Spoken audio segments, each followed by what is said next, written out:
What's up, space pirates? This is your Admiral, the ever-charming Dr. Disaster.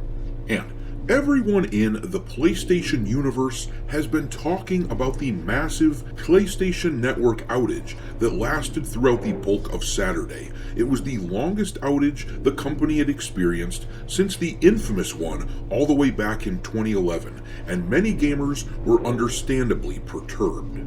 Ignorant, blood-sucking, dog-kissing, brainless, dickless, hopeless, heartless. Eventually the service came back on yesterday, and all is now well in the world for people who use the PlayStation Network, but the incident has raised more than a few eyebrows based on the timing of everything.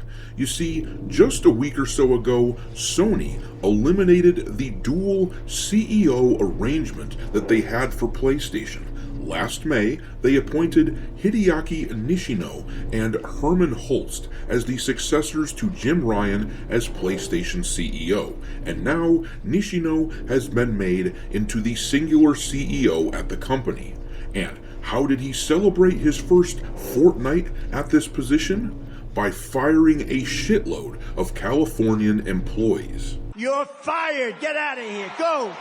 I like that. The suspicion is that Sony has seen a number of Western projects under their umbrella, video games like Concord, and in the movie industry they had films like Madam Web, but Sony has seen Western products fail repeatedly as gamers lose faith in self-destructive Western entertainment industry, and people are suspecting that what we're seeing with the company, with Sony, is a sign that they are de-Westernizing PlayStation.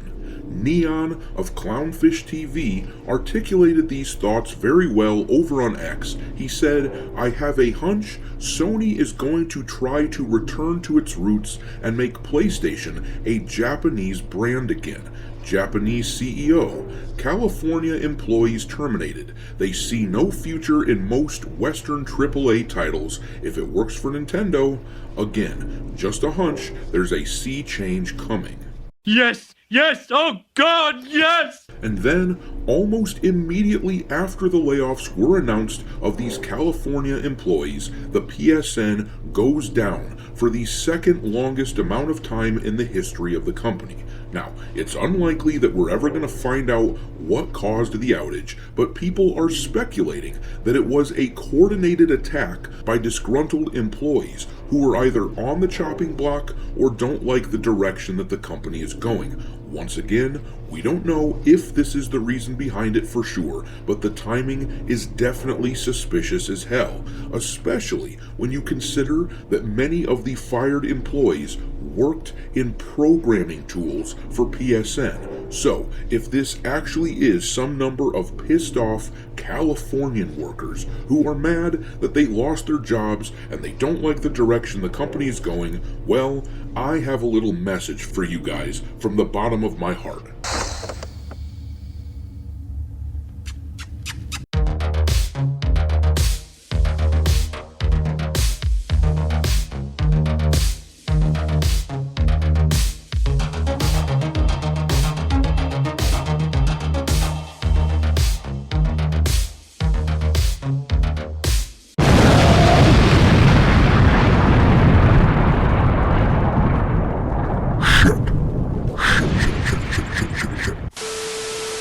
Alright, me hearties, make sure you smash that like button down below, subscribe to the channel if you haven't done it already, and don't forget to follow me over on X, where my handle is Dr. Disaster 1. Anyhow, the switch up to a singular CEO for PlayStation caught a lot of people by surprise when it happened last week, but I don't view it as surprising at all, particularly not in the wake of the biggest flop in the history of the company, if not in the history of gaming. Concord was a massive failure, obviously, and it was directly overseen by Herman Hulst. And it isn't difficult to view this shakeup at PlayStation as a consequence of his screwing that up so badly. Just for additional context as to how far-ranging the fallout from Concord was, look at this X post from Grums. He wrote, "Even Concord's sale couldn't save Probably Monsters from layoffs. Probably Monsters, the studio that created Firewalk Studios of Concord fame and sold it off to Sony, just had another round of layoffs following 50 more just a while ago. Founded by Harold Ryan, former CEO of Bungie, rumors are that the studio is in turmoil since its founding in 2016 after raising $250 million in funding, plus the money from the sale of Concord to Sony. It has no publicly announced games to date. I mean, what it really always seemed like to me is that the former Bungie CEO, a studio that now works under the Sony umbrella, but it sounds like this CEO got one over on Herman Hulst, someone that he probably knew personally. He sold Firewalk off to Herman while Concord was in mid-development, and as a result of this jackassery, Herman Hulst has lost his position as co-top dog of PlayStation. Honestly, a demotion like this is the least that Sony could do. Most people, if they cost their company $400 million, would probably get their asses fired, if not investigated for fraud or something like that. But still, this is why many gamers are hopeful right now that Sony is divesting, at least in part, from the elements of California and the West and returning the company to its roots as a proper Japanese company. Obviously, they won't excise studios' valuable properties like Naughty Dog or Bungie. However, the speculation is that the Japanese portion of the company, which is of course the headquarters and the very heart of the company, the speculation is that they will be exerting a lot more control over their businesses. For obvious reasons, they want to see more games like Astrobot and Stellar Blade, and fewer games like Concord or their upcoming Fair games, which everybody is well aware is full of progressive crap and is going to flop as well. A perfect example of what they want to strive for is Helldivers. That comes from a studio that's in the West. Granted, it's in Sweden and not California, so the circumstances are different, but Helldivers 2 was an obvious success from a Western studio under the Sony umbrella, and Sony wants to see more games like that. And what it has in common with Eastern games that succeeded, like Astrobot and Stellar Blade, is that it wasn't progressive activist slop. It simply gave gamers a good, fun game.